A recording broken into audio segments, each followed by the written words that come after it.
നമസ്കാരം, hot news ടൈമിലേക്ക് സ്വാഗതം. ഇന്ന് നമ്മൾ ചർച്ച ചെയ്യുന്ന വിഷയം സിനിമ റിവ്യൂസ് യഥാർത്ഥത്തിൽ സിനിമാ വ്യവസായത്തെ തകർക്കുന്നുണ്ടോ?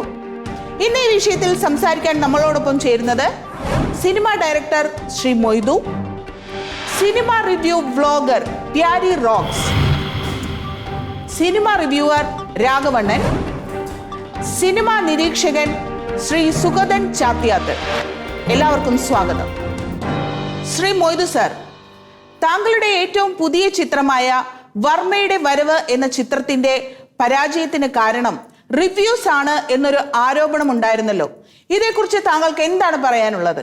തീർച്ചയായിട്ടും റിവ്യൂ തന്നെയാണ് എൻ്റെ സിനിമയെ തകർത്തത്.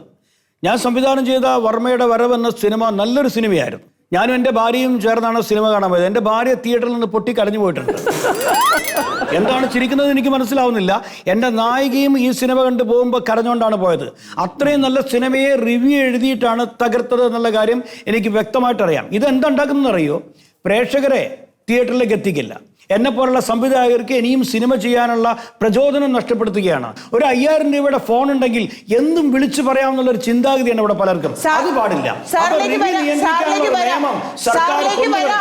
ഇനിയിപ്പോൾ സുഗതൻ സാർ, സാറിന് എന്താണ് പറയാനുള്ളത്? മൊയ്തുവിന്റെ ഭാര്യ പൊട്ടിക്കരഞ്ഞു എന്നാ പറയുന്നത്. മൊയ്തുവിന്റെ ഭാര്യക്ക് ചിലപ്പോ ഈ പടത്തിന്റെ നിർമ്മാതാവിന്റെ വിഷമം മനസ്സിലായിട്ടോ, അതുകൊണ്ട് പൊട്ടിക്കരഞ്ഞു. നിങ്ങളെ വല്ലാത്ത കോമഡി പറഞ്ഞ് ചിരിപ്പിക്കാൻ നോക്കണം. എന്റെ ഭാര്യ സിനിമ കണ്ട് കരഞ്ഞത് എന്റെ സിനിമയുടെ ഫ്ലോ കണ്ടിട്ട് തന്നെയാണ്. ഞാൻ വിഷയത്തിലേക്ക് വരാം. താങ്കൾ ചോദിച്ചു ഇതിനുള്ള മറുപടി പറഞ്ഞാൽ മതി. വർമ്മയുടെ വരവ് എന്നുള്ള സിനിമ ഞാനും കണ്ടു. ഞാനിപ്പോൾ അതിനെക്കുറിച്ച് എന്തെങ്കിലും പറഞ്ഞു കഴിഞ്ഞാൽ നമ്മുടെ സംവിധായകൻ എങ്ങനെ പ്രതികരിക്കാന്ന് അറിയില്ല. ഒരു ഒടുക്കത്തെ വരവായിരുന്നു വർമ്മയുടെ. ഇപ്പം അതിനെക്കുറിച്ച് ഞാൻ പറയുന്നില്ല. നമ്മുടെ ഈ രാജ്യത്ത് ഒരു നല്ല സിനിമ നിർമ്മിക്കാൻ, കോടികൾ ചെലവാക്കി ഒരു സിനിമ നിർമ്മിക്കാൻ ഒരു നിർമ്മാതാവിന്, ഒരു നല്ല സിനിമ സംവിധായകൻ ചെയ്യാൻ ഒരു സംവിധായകനൊക്കെ അവകാശമുള്ള ഒരു രാജ്യമാണ് നമ്മുടെ. അതുപോലെ തന്നെ ഇറങ്ങുന്ന സിനിമയെക്കുറിച്ച് നല്ല അഭിപ്രായവും മോശം അഭിപ്രായവും, തൻ്റെ അഭിപ്രായം എന്തോ അത് തുറന്നു പറയാനും നമ്മുടെ ജനാധിപത്യത്തിൽ അവകാശമുണ്ട്. ആ സ്ഥിതിക്ക് റിവ്യൂ പറയുന്നവർ പറയുന്നത് സത്യസന്ധമായ കാര്യങ്ങളാണോ അല്ലയോ എന്നാണ് നമ്മൾ വിലയിരുത്തേണ്ടത്. അതെ, അല്ലാതെ പടത്തിന്റെ പരാജയം എല്ലാം റിവ്യൂ ചെയ്യുന്ന ആളുടെ തലയിൽ കെട്ടിവെക്കുന്നതിനോട് എനിക്ക് യോജിപ്പില്ല. നമുക്ക് അതിനെപ്പറ്റി നമുക്ക് മിസ്റ്റർ പ്യാരിയോട് തന്നെ ചോദിക്കാം. പ്യാരി, എന്താണ് ഈ കാര്യത്തിൽ പറയാനുള്ളത്? ഞാൻ അധ്വാനിക്കുന്ന പൈസ മുടക്കി ടിക്കറ്റ് എടുത്ത് ഞാൻ കാണുന്ന സിനിമ നല്ലതാണോ ചീത്തയാണോ എന്ന് പറയാനുള്ള അവകാശം എനിക്കുണ്ട്. അല്ല, അതാ ഞാൻ പറഞ്ഞത്. സിനിമ നല്ലതാണെങ്കിൽ ആളുകൾ കാണും, നല്ലതാണെങ്കിൽ ഞങ്ങൾ നല്ലതെന്ന് പറയാറില്ലേ? ഇവര് മോശം സിനിമ പടച്ചു വിട്ടിട്ട് അത് നല്ലതാണെന്ന് പറയണമെന്ന് ഇവരെന്തിനാ നിർബന്ധം പിടിക്കുന്നത്? നിങ്ങൾ ഒരു കാര്യം മനസ്സിലാക്കണം.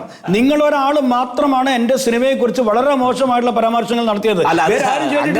കാരണം എന്റെ സിനിമ കണ്ടിട്ട് വളരെ നല്ല സിനിമയാണെന്ന് പറഞ്ഞ ഒരുപാട് ആളുകളുണ്ട്. അങ്ങനെ ഒരാളുടെ മേലിൽ പഴി ചാരില്ലെന്ന് ഞാനൊരു കാര്യം പറയട്ടെ. ഞാൻ പറയട്ടെ, പറഞ്ഞോളൂ.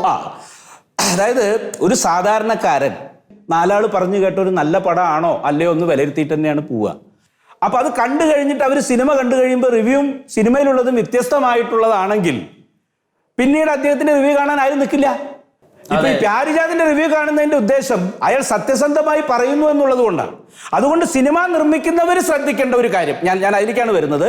സിനിമ നിർമ്മിക്കേണ്ടവർ ശ്രദ്ധിക്കേണ്ട ഒരു കാര്യം, നല്ല ഒരു സൃഷ്ടിയാണ് അവർ നിർമ്മിക്കുന്നതെങ്കിൽ അത് എന്ത് നിരൂപണം കൊണ്ടും എന്ത് ആളുടെ അഭിപ്രായം കൊണ്ടും ആ സിനിമ പരാജയപ്പെടില്ല. നല്ല സിനിമയാണെങ്കിൽ അത് കാണാൻ ആൾക്കാർ വരും. നല്ല സിനിമ എടുക്കുന്നവർ എന്തിനാണ് പേടിക്കുന്നത്? നമുക്ക് രാഘവണ്ണൻ എന്തോ പറയാനുണ്ട്. അദ്ദേഹം എന്താണ് പറഞ്ഞോളൂ. പണ്ടത്തെ സിനിമകൾ എത്ര മനോഹരായിരുന്നു. സത്യൻ സാറിന്റെയും മധു സാറിന്റെയും അതുപോലെ നസീർ സാറിന്റെ സിനിമകൾ എത്ര മനോഹരം. നല്ല സിനിമ 1 മാസം 2 മാസം ഒരു തിയേറ്ററിൽ ഓടിക്കൊണ്ടിരുന്നത്. ആ സിനിമകളെല്ലാം ജനങ്ങൾ കണ്ടിട്ടില്ലേ? ഇത് ഇപ്പോഴും ഒരു 100 കിൻഡല് ഇല്ല തോക്ക് എടുത്തിട്ട് നിമിഷം കണ്ട് എടുത്തിട്ട് 1000 ആളെ വെടിവെക്കുന്നു. 1000 ആള് തിരിച്ചിങ്ങോട്ട് വെച്ചാൽ ഇവരൊട്ട് ചാവുകയും ചെയ്യില്ല. 1000 ആള് ചത്തു വീഴുന്നു. എന്തൊരു കൃത്രിമത്വമാണ്. ഇതിലൊന്നും സാധാരണത്വം ഉണ്ടാ ഈ സിനിമയിൽ? ഒരു സിനിമ വന്ന് കാണാൻ തുടങ്ങുന്ന പോലെ തിരക്കാൻ ഭയങ്കര, ആര് പറയുന്നു മനസ്സിലാവില്ല, പടപട പറഞ്ഞു സിനിമ അങ്ങ് തീർന്നു. മേഡം, ഈ രാഘവൻ ഇപ്പോഴും ബ്ലാക്ക് ആൻഡ് വൈറ്റ് കാലഘട്ടത്തിലാണ് ജീവിക്കുന്നത്.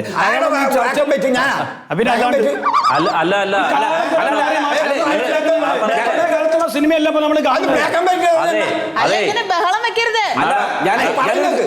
ഒരു കാര്യം മനസ്സിലാക്കി, പണ്ട് കാലത്തൊക്കെ 35,000 രൂപയ്ക്ക് സിനിമ ചെയ്തിട്ടുണ്ട്. ഇന്ന് അങ്ങനെ സിനിമ ചെയ്യാൻ പറ്റില്ല, കാലം ഒരുപാട് മാറി. അത് മനസ്സിലാക്കണം നിങ്ങള്. നമ്മൾ ഇവരെ ക്ഷണിച്ചില്ലല്ലോ, ഞങ്ങൾക്കൊരു സിനിമ ചെയ്തതാ, ഞങ്ങൾക്ക് ഇതൊന്ന് കാണാൻ ഞങ്ങൾ ബുദ്ധിമുട്ടിയിരിക്കുക. നിങ്ങളുടെ വ്യവസായം, നിങ്ങൾ മുടക്കുന്ന 25 കോടിയുടെ വില തന്നെയുണ്ട് സാധാരണക്കാരന്റെ 250 രൂപക്കും. അപ്പൊ ആര് മോശമാണെന്ന് പറഞ്ഞാലും സിനിമയുടെ കണ്ടന്റ് നല്ലതാണോ, സിനിമ ആസ്വദിക്കാൻ കഴിയുന്നുണ്ടോ എന്ന് പറയുന്ന നല്ല സിനിമയാണെങ്കിൽ ജനം തിയേറ്ററിൽ പറഞ്ഞാല് പ്യാരിജാതൻ സ്വയം ഒരു ന്യായീകരണം നടത്തുന്നുണ്ടോ എന്നൊരു സംശയം. ഞാൻ അങ്ങനെ ആരുടെയും പക്ഷത്ത് നിൽക്കുന്നതല്ല. പക്ഷെ പ്യാരിജാതൻ ആ പറഞ്ഞതിലെ ഒരു എനിക്ക് പറയാൻ അവസരം തരും. എനിക്ക് പറയാൻ അവസരം തരും. ഉണ്ടായിരിക്കാൻ പറയും. കാരണം രാഘവണ്ണൻ ഒരു പറയുന്നത് സത്യമല്ല. രാഘവണ്ണൻ ചില വ്യക്തികളോടുള്ള ഹത്യ പോലും സിനിമയിൽ പറയുന്നുണ്ട്. ഞാൻ പറയാൻ കാരണം രാഘവണ്ണൻ അതിലൊരു നടിയെ ഇഷ്ടമല്ലെങ്കിൽ ആ നടിയെ കുറ്റപ്പെടുത്തുന്നതോടൊപ്പം ആ നടി അഭിനയിച്ച സിനിമ എല്ലാം പറയുന്ന ആളാണ്.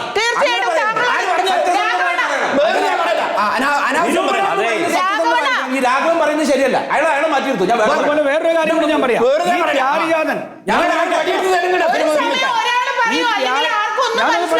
ഈ പ്യാരിജാതൻ ഒരു സിനിമയെ കുറിച്ചും നന്നായിട്ട് പറയാറില്ല എന്നാണ്. സുഖൻ സാറേ, നല്ല സിനിമ ഇറങ്ങിയാ നല്ലതെന്ന് തന്നെ പറഞ്ഞു. ഇപ്പൊ മൊയ്തു സംവിധായകൻ പറഞ്ഞു അദ്ദേഹത്തിന്റെ സിനിമ കണ്ടതിന് ശേഷം അദ്ദേഹത്തിന്റെ നായിക കരഞ്ഞിട്ടാണ് ഇറങ്ങിപ്പോയെന്ന്. ആരെങ്കിലും പിടിച്ചടിച്ചിട്ടുണ്ടാവും. പുറകിലിരുന്ന് സിനിമ കണ്ട ആരെങ്കിലും കരണക്കുറ്റി നോക്കി അടിച്ചിട്ടുണ്ടാവും. നിങ്ങൾ ആ സമയത്ത് സ്പോട്ടിലില്ല. അത് ക്യാമറയിൽ പകർത്തിയിട്ടുണ്ട്, പല ചാനലുകളും അത് കാണിച്ചിട്ടുണ്ട്. എന്റെ നായിക കരഞ്ഞോണ്ട് വരുന്നത് അത് ആരും പിടിച്ചിട്ടൊന്നുമല്ല. നിങ്ങൾ സ്വയം അത് പറയരുത്. നിങ്ങളൊക്കെ നിങ്ങളുടെ പടം വിജയിക്കാൻ വേണ്ടിയിട്ട് സാധാരണ ജനങ്ങളെ തെറ്റിദ്ധരിപ്പിക്കുന്നുണ്ട്. അതിന്റെ കൂലിയാണ് നിങ്ങൾക്ക് കിട്ടിക്കൊണ്ടിരിക്കുന്നത്. 35 ലക്ഷം 35 കോടി 40 കോടി മുടക്കി നിങ്ങളൊരു പടം എടുക്കുന്നു. അതിൽ ഇന്ന സാഹസ രംഗങ്ങളുണ്ടെന്ന് പറഞ്ഞ് നിങ്ങൾ തന്നെ പരസ്യം കൊടുത്ത് പാവപ്പെട്ട ജനങ്ങളെ തിയേറ്ററിലേക്ക് ആകർഷിക്കുകയാണ്. ഞങ്ങളെ പോലെയുള്ള റിവ്യൂ പറയുന്നവർക്കുള്ള ഫോളോവേഴ്സ് 2 ലക്ഷമോ 3 ലക്ഷമോ ഒക്കെയാണ് ഞങ്ങളുടെ അഭിപ്രായങ്ങൾ കേൾക്കുന്നത്. 3-3.5 കോടി ജനങ്ങളുള്ള ഈ കേരളത്തിൽ മലയാളികൾ ബാക്കിയുള്ളവർക്കെങ്കിലും വന്ന് പടം കാണാൻ പറ്റാത്തത് എന്താ? പടം മോശമായത് കൊണ്ട് മാത്രമാണ്. ഞാനൊരു അഭിപ്രായം പറയാം. ഈ 2 ലക്ഷം പേരെ കാണുന്നുള്ളൂ എന്ന് കരുതിയിട്ട് എന്ത് അസംബന്ധവും വിളിച്ചു പറയാമെന്ന് കരുതരുത്. ഈ 2 ലക്ഷം പേര് കണ്ടു കഴിഞ്ഞാൽ ആ കണ്ടവർ വീണ്ടും 2 ലക്ഷം പേരോട് പറഞ്ഞ് അപ്പൊ നിങ്ങൾ നുണ പറഞ്ഞാൽ അത് പടത്തെ ബാധിക്കും. സത്യസന്ധമായ രീതിയിൽ റിവ്യൂ ചർച്ച കൊണ്ട് ഞാൻ ഉദ്ദേശിക്കുന്നു. അതുകൊണ്ട് എന്ത് നല്ല പടം എടുത്താൽ ആര് തന്നെ ആ പടത്തെ കുറ്റം പറഞ്ഞാലും ആ പടം വിജയിക്കും എന്നാണ് എനിക്ക് പറയാം. മേഡം, ഈ റിവ്യൂ നിരോധിക്കാനുള്ള ഒരു ഉത്തരവ് സർക്കാർ കൊണ്ടുവരണം എന്നാണ് ഒരു സംവിധായകനാണ് എനിക്ക് പറയാനുള്ളത്. റിവ്യൂ ചെയ്യുന്നവരല്ല നിരോധിക്കേണ്ടത്. ഇത്ര പൊട്ട സിനിമ നിർമ്മിക്കുന്നവരെയാണ്, സംവിധാനം ചെയ്യുന്നവരാണ് നിരോധിക്കേണ്ടത്. അതെ, ഒരു കാര്യങ്ങൾ മനസ്സിലാക്കണം. ഈ മൊയ്ത് ചെയ്ത ആദ്യത്തെ സിനിമയല്ല അത്. മൊയ്ത് 18 സിനിമ ചെയ്തിട്ടുണ്ട്.